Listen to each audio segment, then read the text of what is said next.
You know that feeling, right? You want to make a big change in your life, but you're just waiting for that big moment of motivation to strike like a bolt of lightning. Well, what if I told you that's the exact wrong way to think about it? See, real change doesn't come from big, earth-shattering decisions. It comes from tiny behaviors, things you barely even notice, repeated consistently over and over again, day after day. And honestly, once you see this, it's very hard to unsee. Now, this whole idea comes from the book Atomic Habits by James Clear. It's one of the most widely read books on behavior change in the entire world, and for a really good reason. It's not loud, it's not dramatic, it's just quietly accurate. It completely cuts through the noise and explains why so many of us struggle to change, while a few people seem to transform their lives almost effortlessly. So let's get right to the core of it. If you're going to take one single thing away from this book, it's this next idea. Here it is. You do not rise to the level of your goals, you fall to the level of your systems. In other words, the outcome of your life isn't determined by what you want. It's determined by what you repeatedly do. And when you really let that sink in, that shift in thinking changes absolutely everything. Okay, so the first big concept is simple, but it's a little uncomfortable. It's that small changes don't feel important. And that, right there, is exactly why they work. James Clear calls them atomic habits, these tiny behaviors that seem totally insignificant on their own, but they compound over time.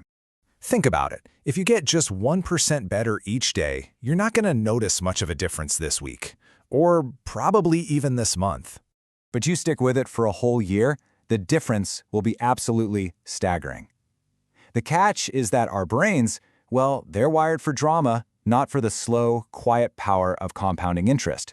We're all looking for that aha moment, that heroic effort. But real transformation?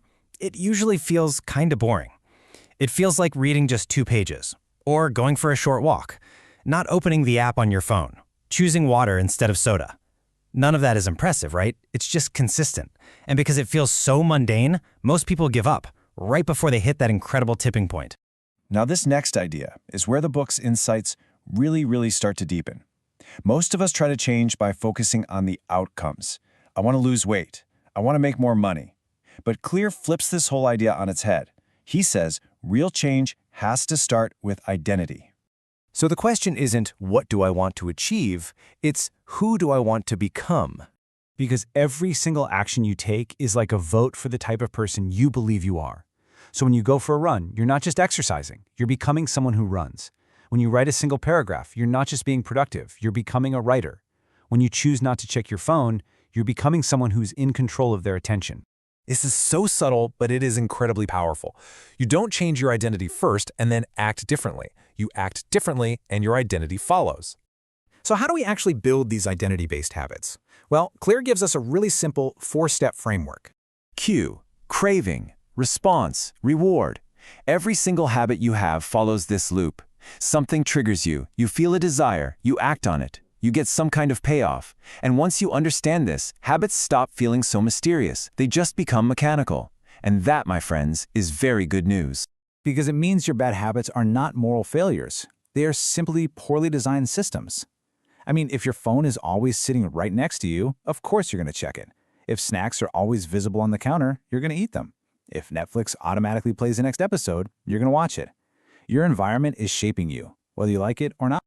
And this brings us to a truth that, well, it might be a little hard to swallow. Willpower is not the answer. Better design is.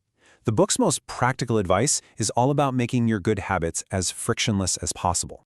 He calls them the 4 laws of behavior change. Make it obvious, attractive, easy, and satisfying. So if you want to read more, leave the book out on your pillow. If you want to train, lay your clothes out the night before.